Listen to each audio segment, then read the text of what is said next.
January and February have always been known to be slow seasons at the box office, and I, for one, can attest that there was really nothing coming out recently that looked particularly attractive. Rip Madam Web.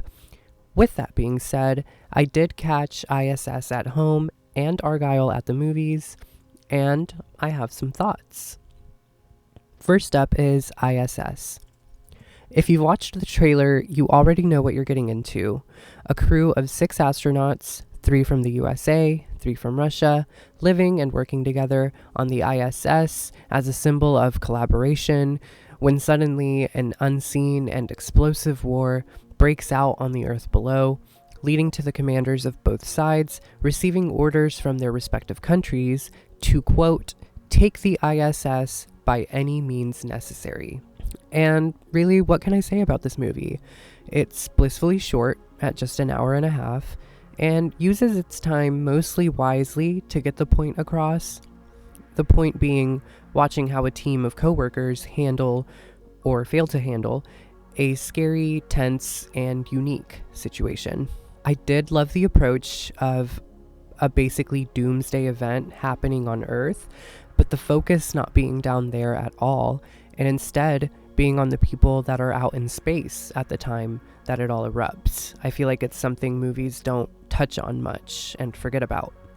Not to mention how scary it is to be so completely dependent on the stability of the Earth below and the crews that support you to literally keep you afloat on this perpetually falling space station, and suddenly being in the dark, in the void of space, forced to fend for yourself.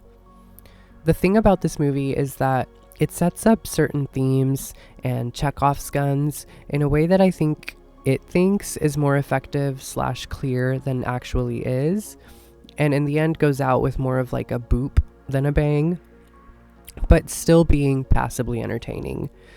It's nothing that'll leave a huge mark, but again, goes about the moral of the story in a way that I overall appreciated, and that compared to how it could have gone, looks not too bad at all. I'll leave the details of how it all goes down out of this, but I can say that there is a scene in this movie that neatly encompassed the moral of this movie's plot in a nice little bow for me. It's a scene where the I.S.S. crew is showing their newest member an area of the ship known as the cupola, which is basically just a place where they have a great view of the Earth.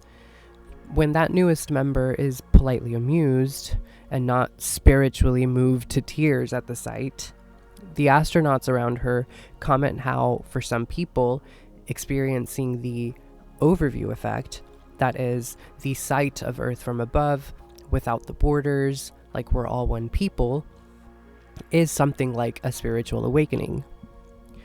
Which, it really makes it sad when shit hits the fan and you look at this team of scientists reducing themselves to fighting amongst each other like dogs, all because they received the orders to do so from people down below them, both in terms of physical perspective, but also metaphysical / spiritual perspective.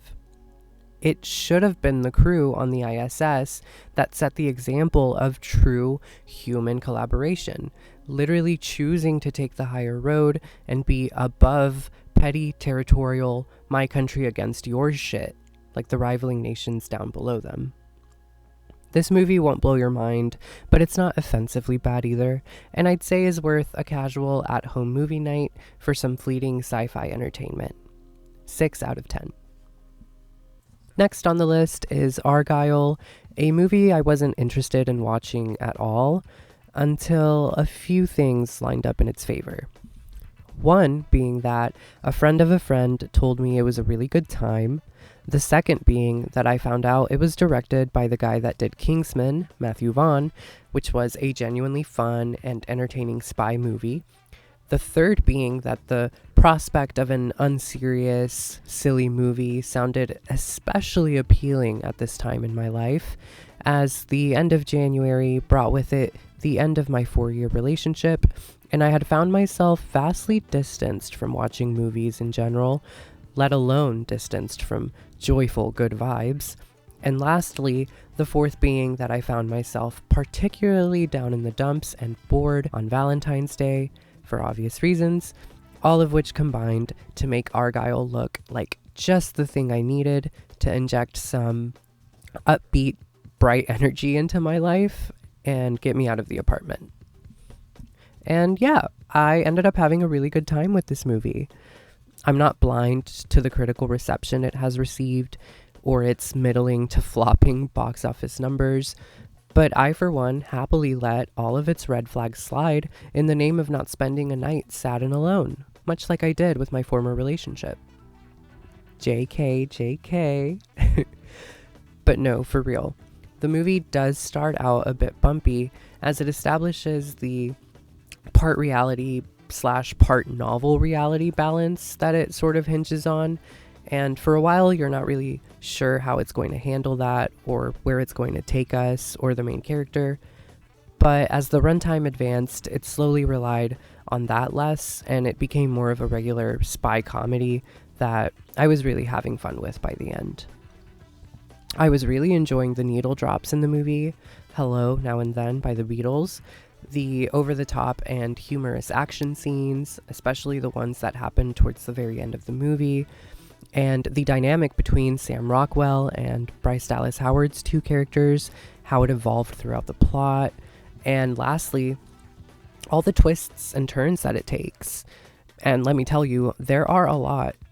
A couple of them were definitely leaving me with my jaw dropped. Genuine surprise is a refreshing feeling in cinema nowadays. What can I say? It definitely feels a little wayward now and then. Get it? And not everything lands. But for the most part, I'm with the audience score on this movie. It's a 7 out of 10 for a solid joyride of lighthearted, unserious action.